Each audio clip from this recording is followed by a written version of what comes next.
Hello to everyone. I'm Linda Ann Smith, and at this point in my videos I usually say I'm from Studio ABC, and I am, and I'm going to spend some time in Studio ABC right before my wedding. So you will see the moments when my name changes from Linda Ann Smith to Linda Ann Mcintosh. I'm inviting you to enjoy our wedding with us. It may be kind of lengthy. If you're not into weddings and all of my personal pictures, I understand, but I want you to have the opportunity. It took me 4 months to finally get around. Yesterday, May the 1st was our 4th month anniversary because we got married January 1st, 2017. And at this point in my videos, I usually also tell you that I'm a color art designer, and that came in very handy for the preparations of my wedding. As you're going to see, I had lots of color art products that I used.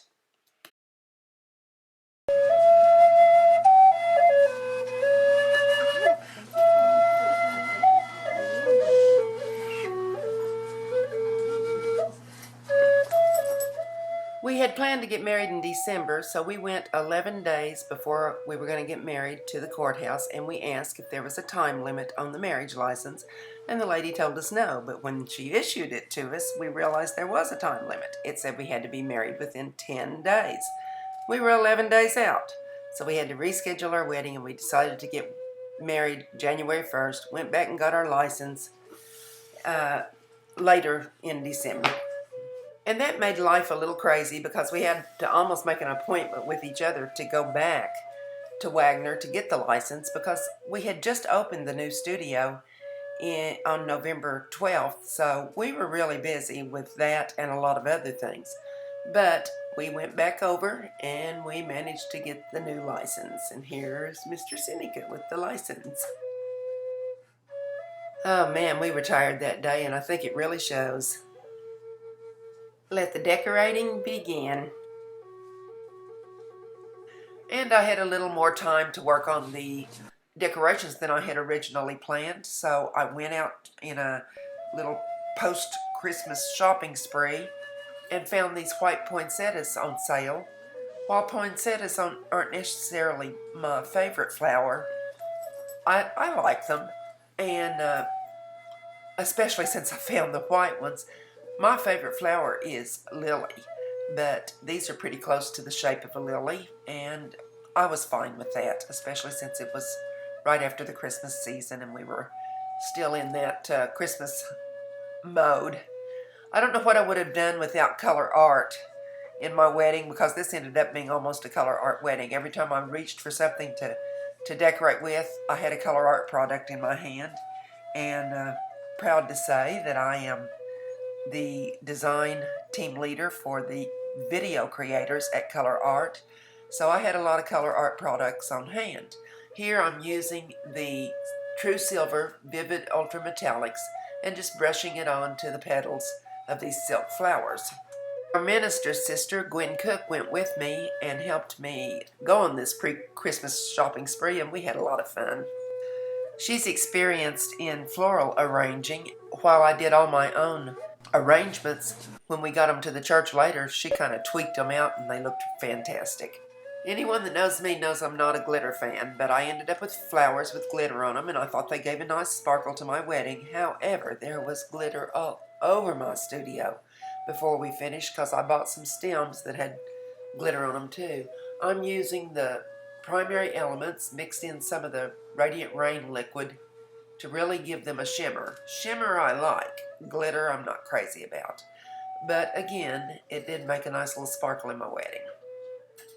So, when I brushed these on to the petals and turned them into a turquoise color, they ended up looking more shimmery than glittery. And I really liked the effect that this gave.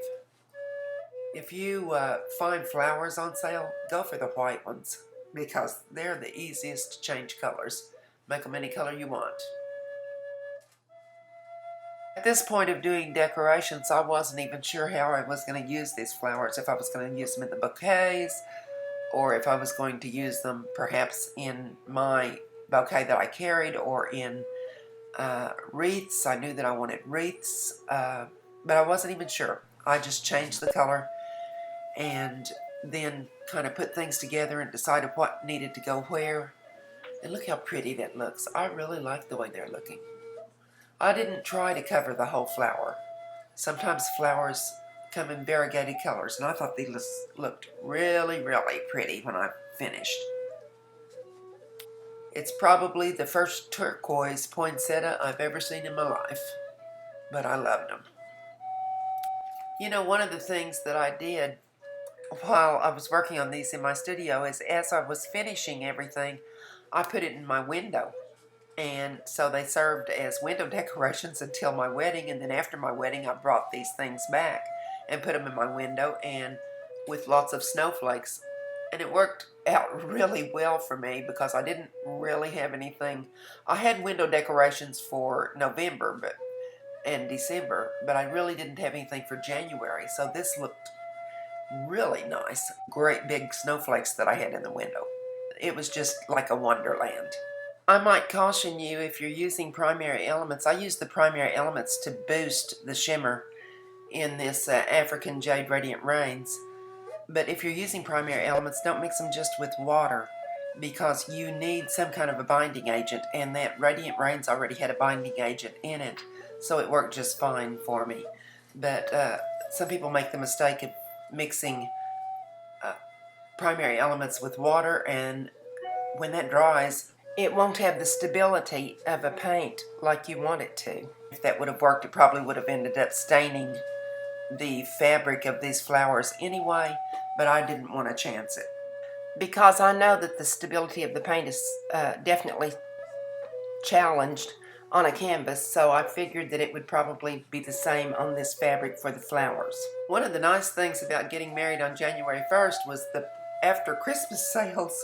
As I mentioned before, we got the flowers on an after Christmas sale, but the after Christmas sales, I bought a wreath, this wreath form with the little, well, for lack of a better word, pipe cleaners sticking out on it, and some of these, the mesh to go on it. These things were like 60 and 70% off of the regular prices because it was after Christmas, and people are looking towards New Year's things instead of Christmas things, so they're trying to move them out of the stores. It was a great buy, and I was able to buy more things to make a prettier wedding. So here I go with making of the wreath. From my stock, I pulled out some beads that I had on hand and some feathers, and I wasn't sure where I was going with this or what I was going to do. Again, I just kind of looked at it and played make it up as I go. I'd never made a wreath out of this mesh before, but I knew it couldn't be too hard. So I just gathered up little 1/2 side of a bow and twisted these pipe cleaner forms around it, pulled the bow out so that it would look nice, and away I went. Going all the way around the wreath, again I just pulled up the bow, make half of the bow, and put it inside one of the pipe cleaners, between the pipe cleaners, and wrap those around it. Goodness, this was the most simple thing ever.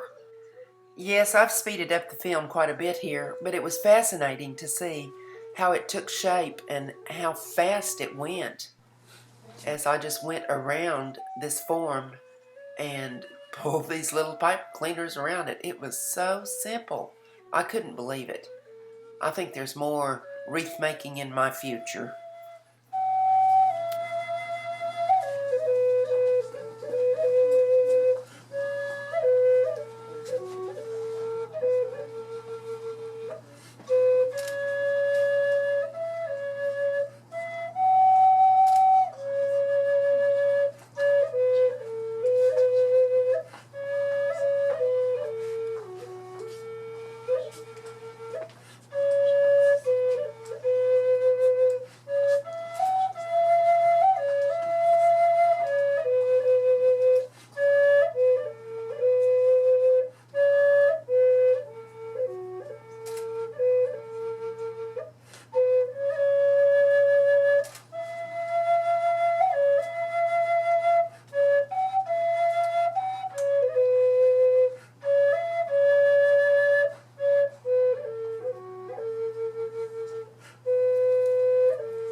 right now we're only seeing the backs of the wreaths that I made. They're leaning against the poles. Here's a close-up of the bouquets I made to sit around in the church sanctuary.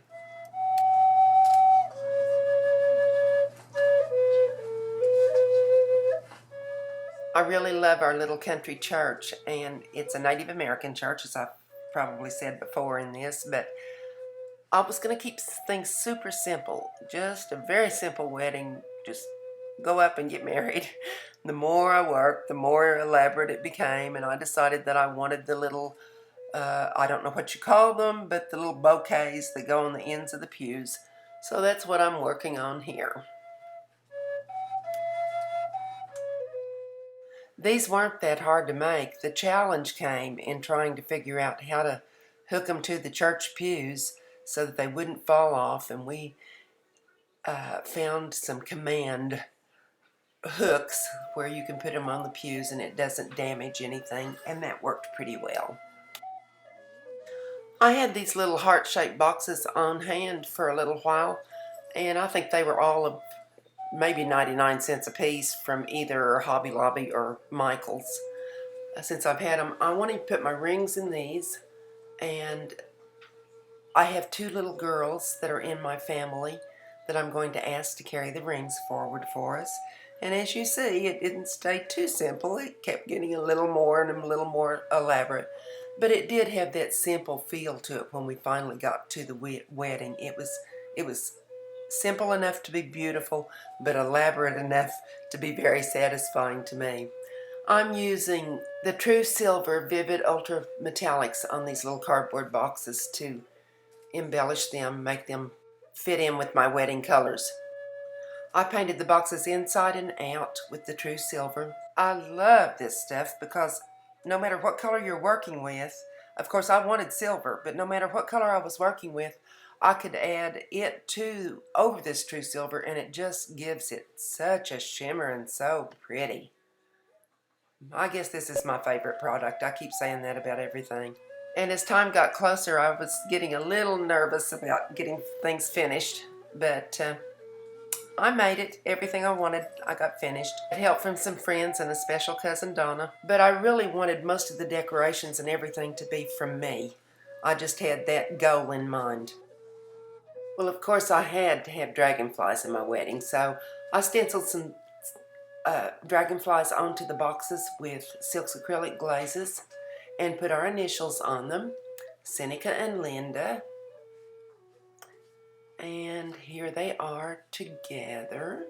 I really loved these little boxes. I thought they ended up so pretty, and they were just the right size for the little girls to carry. I embellished the lids with some inexpensive trim and tucked some netting inside.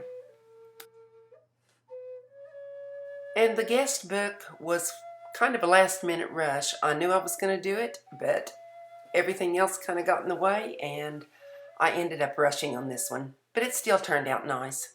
Just two little cardboard pieces that I painted with, I believe these are Silk's acrylic glazes. It's either that or Radiant Gels.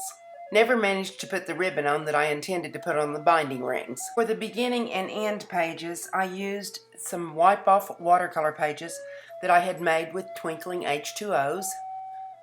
And then I decorated the front with a snowflake ornament, popped some paper in between the end pages, put the rings in, and I was done.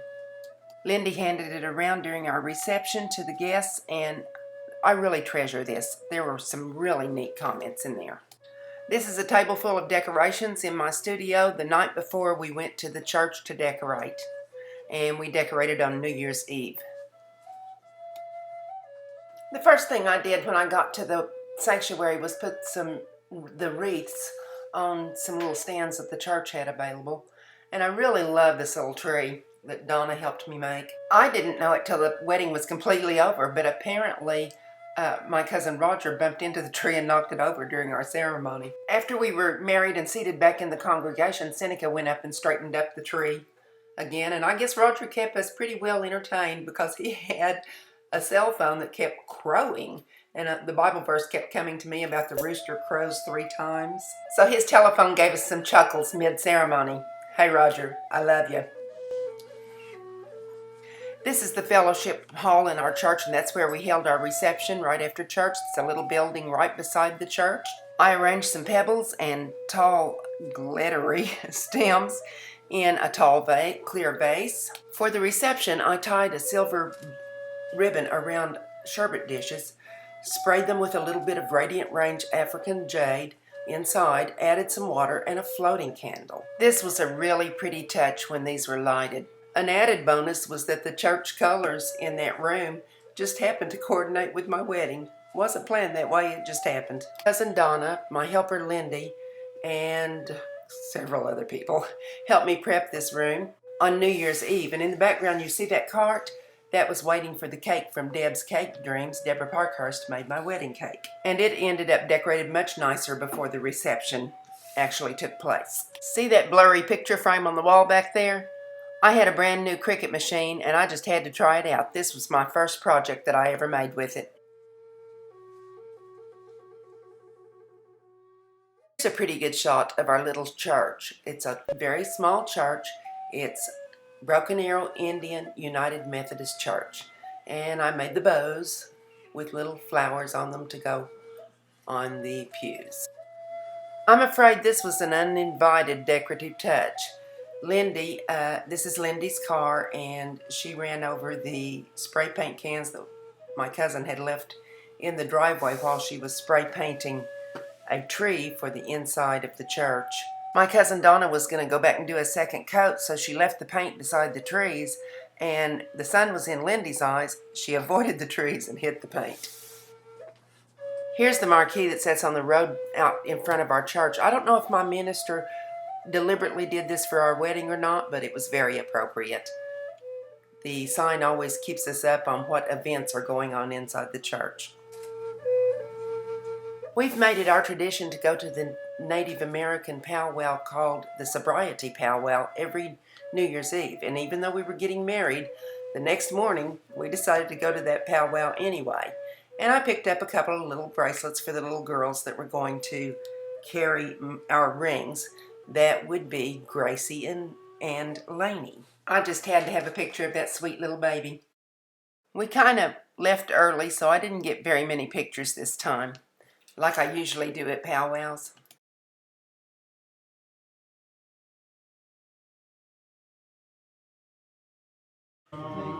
New Year's Day was on Sunday, and that was convenient because we got married during church services. The church services were part of our wedding. One of the things we like a lot about our church is that they sing in the Native American Creek language. This is Creek country, so since this was church services, it became part of our wedding and some of our favorite music. The blanket on the altar there is one of the Christmas presents that Seneca gave to me this year, and we used it in the ceremony. You'll see that later on in this video. This was really a do-it-yourself wedding because I not only made the decorations, but I also made the jewelry that I wore, the necklace, the earrings, and the boot bracelets. In this photo you can see the couple that stood up with Seneca. Their names are Lisa and Rick Potter. On my side are Deborah and Joe Parkhurst. Deborah, I actually met her just, it hasn't been that long ago, but she has become very special to me. We met when she purchased one of my pieces of art at an art and craft show. She was absolutely phenomenal. Both she and Joe helped me so much when we were trying to open the studio. I don't know what I'd do without them.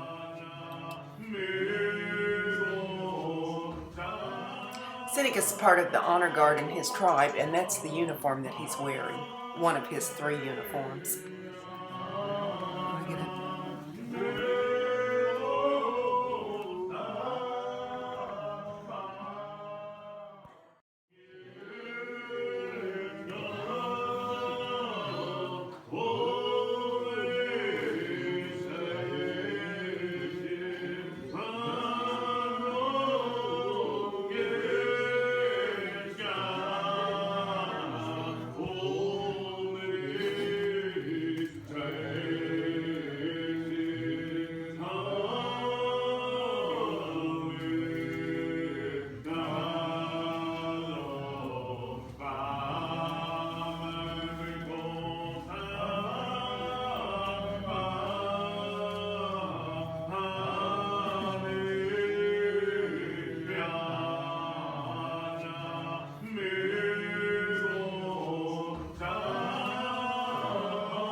I'm not sure what happened to our camera, but it turned a lot of the photos kind of yellow, and I tried to edit that out.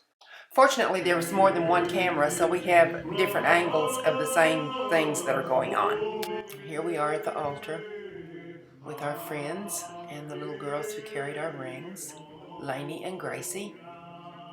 And that is Deborah and Joe on my side. And on Seneca's side, we have Lisa and Rick. Our minister was the pastor at that church at that time, and his name is David Cook. A lot of the reason that we chose to get married on the 1st of January is because that was a suggestion by David. He said, you know, you have built-in reception. We have a dinner on the first Sunday of every month and the third Sunday of every month. And we thought it was particularly special to get up in the middle of services, of regular Sunday services, especially on the 1st of January, to exchange our vows. Another couple had done that once before us, an older couple, and so David had made that suggestion. The pastor mentioned that he thought it would be a good idea if we got married every week so that we would bring all of our guests with us to church each week. We exchanged our vows and exchanged rings, and we're getting close to the time when the minister wraps us in the blanket, which is part of a traditional Cherokee wedding. My husband is full-blood Native American, the United Coweta Band, called UKB, which is not to be confused with the Cherokee Nation. While the UKB is a band of Cherokees, they are a separate tribe altogether. And so the traditional blanket wrapping ceremony was part of our ceremony.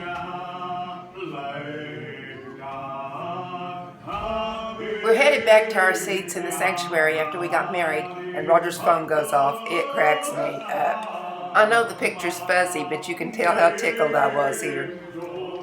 That crowing rooster, I've got to have that ringtone. Here's Tracy, my cousin Roger's wife, and his two girls, Lainey and Gracie.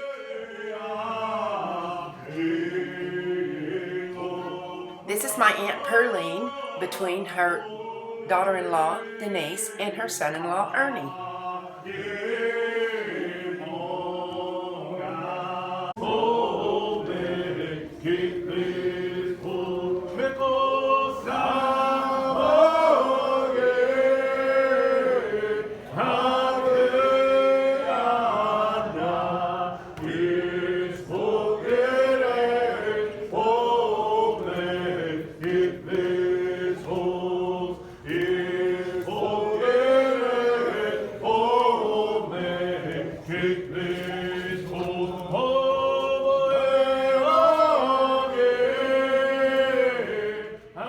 Distracted by something after our little photo taking session, and I turned around and Seneca was gone. I didn't know where he was. He'd already gone to the reception hall without me.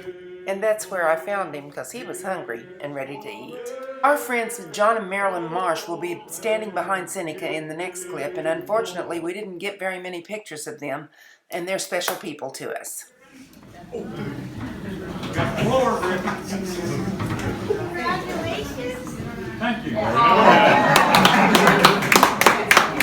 Okay, elders first. Go eat. Elders first. Is that anybody over 55? So here's my cake that Deborah Parkhurst made with roses and feathers and dragonfly. Had to have a dragonfly on there.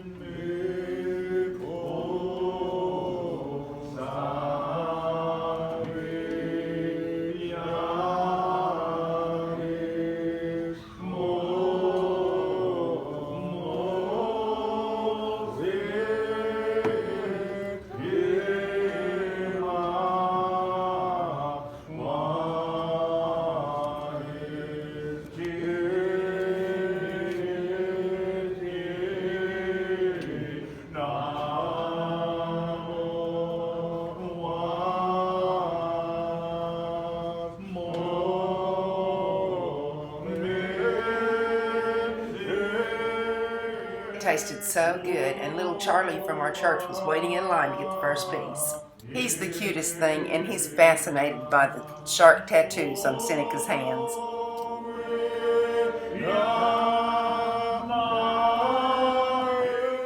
Here's my friend Deborah Parkhurst, who stood up with me during the ceremony. She made my cake, and now she's serving it for me.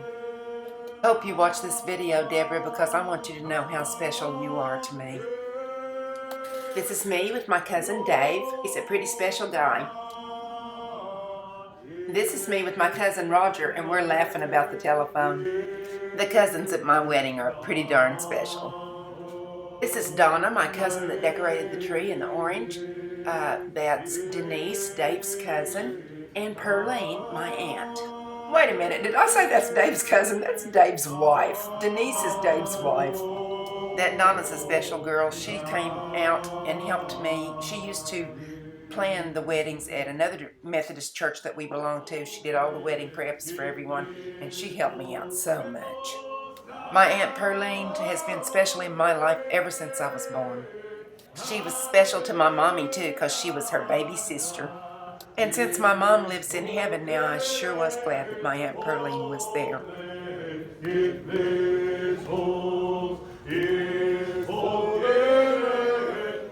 My little accent nail will probably date me later, but my minister liked to comment that I didn't want Seneca to miss the ring finger.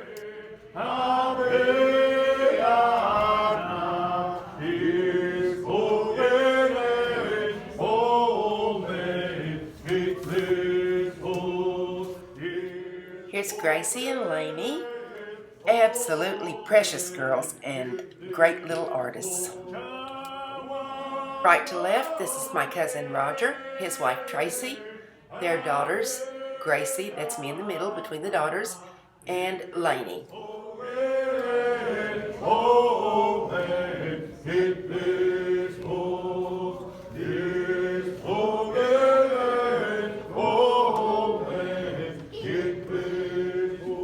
I had never made a bridal bouquet before, and this one turned out really pretty. I was really proud of it. The one thing that did upset me is that they told me that the lilies would open if I would put them in warm water. They'd open the next morning. Well, this was the, quote, dummy lily that I used just as scrap to see how things were going to fit together, and it had pollen all over it. Those lilies didn't open for a whole week, but I had lots of compliments on my bouquet, and I really thought it was beautiful. Those beautiful feathers came from the Black Pine Animal Sanctuary. We have friends in Albion, Indiana who run that sanctuary, and they saved the feathers for us. If you ever get the opportunity to visit there, that's a really neat place to see. They're blue on one side and yellow on the other. I think someone told me they were macaw feathers. I can't verify that for sure, but I think they are. Our minister, David Cook, is signing our marriage license. And this is our friend Rick, who stood up with Seneca, signing our license as a witness.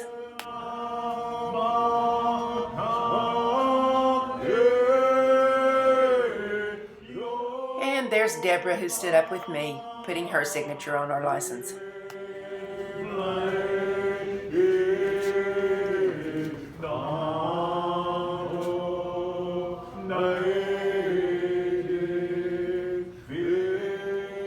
Gracie tasting one of the sweet roses from our cake. Let's see if I can identify everybody in this picture. That's Joe on the far left back in the corner, and his wife, Deborah Parkhurst. That's little Gracie with the braid, the red braid. Down at the table is Lainey. That's Ernie, my cousin's husband. Other side of Ernie is Pearline, my aunt, with the red hair. Across from Pearline is her daughter, Donna. That's her husband sitting across from her, Ernie. And beside her is Denise, my cousin Dave, who's on this side in the front of the picture. That's his wife. It appears that Dave's signing the guest book there. Deborah saved us the top layer of the cake. It's in the freezer for our first year anniversary. This is my friend Shannon Clark with Talking to Seneca.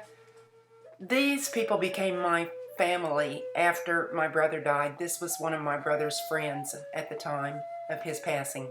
This is Tracy, who was his girlfriend at the time that my brother passed away, and I don't know what I would have done without her.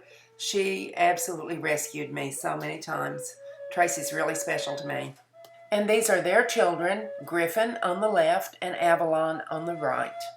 They've always called me Aunt Lily. Sometimes adopted or chosen family is the best family you can have. This is my cousin Donna on her telephone, and in the background you see one of our church members who has a wonderful Creek Nation voice. I love to hear him sing hymns. Somebody caught my cousin mid-yawn. That's Dave back there, and my other cousin Roger in the front with his daughter Lainey. Dave looks like the deer in the headlights here. Hey David, I love you, always have, but I don't think I'd want to meet that face in the back alley. There's Miss Tracy Stack signing my guest book. What a sweet lady she is. And that's Denise, pulling that purse up on her arm, getting ready to go. Denise is a very talented singer and just all-around good gal. It's like it's about time for people to clear out because my Aunt Pearline's getting up and Donna's, her daughter, sitting right across from her. And it's hugs all around before we depart. I think that's Dave and Roger amongst those glittery little swirls there. And there Roger is again with my Aunt Pearline. You can always depend on him for love and affection. There's Gwen, the minister's sister, who has moved away now. I sure do miss her.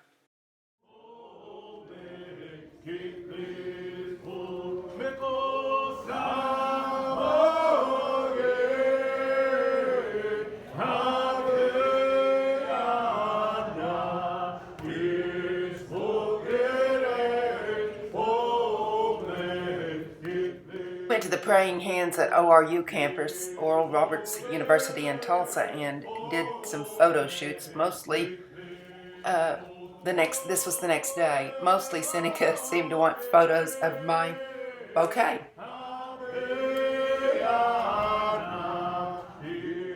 We aren't affiliated with this ministry in any way, but they sure have pretty grounds. There's some really highly futuristic type buildings out there, and then the Praying Hands are one of the sculptures that many people come to see whenever they come to the Tulsa area. I'm not really frowning that much, it's just the sun is in my eyes.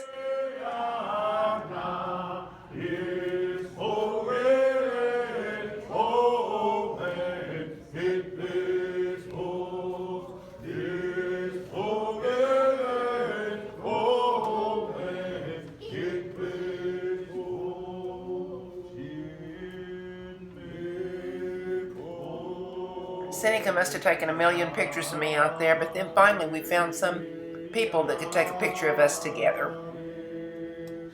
My goodness, that's a horrible face I'm making. I'd rather look at the bouquet.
Did I forget to mention that of all the special people in my life, this is an especially special person?